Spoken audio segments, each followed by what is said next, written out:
The message is loud and clear. Demonstrators fighting for a ceasefire in the Middle East across the country, including here in our state capital. Yesterday, they made their way into Congressman Adam Smith's office.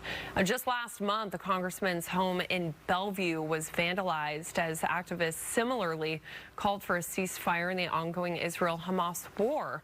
They are urging him to join other congressional members in calls for a ceasefire and to free Palestine. Fox 13's Alejandro Guzman was there as police asked those protesters to leave.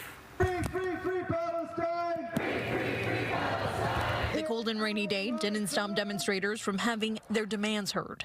Why the is he not calling for a ceasefire? Children, teens, teachers, Jewish and Palestinian organizations all joined in as one voice with one message. Free Palestine.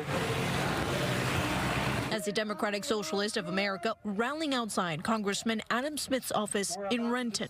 He is the highest ranking Democrat on the Armed Services Committee in Congress, and we are demanding a ceasefire between Israel and Palestine. They're monitoring movements on the Hill closely, specifically focusing on who is supporting Resolution 786, calling for an immediate de-escalation and ceasefire in Israel and occupied Palestine. As of Monday, the support stands at 65 Congress members, with Representative Pramila Jayapal as a co-sponsor. Ceasefire now, no funding for war. We want money for jobs and education, not war and occupation. And no voting in Congress for escalating the war. We do not want to see the U.S. dragged into another endless war.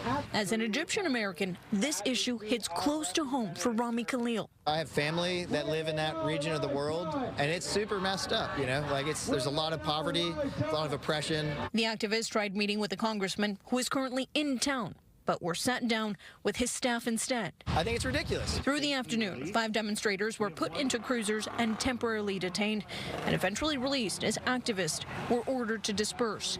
They say their demonstrations will continue. We're going to keep up the pressure until this war is ended.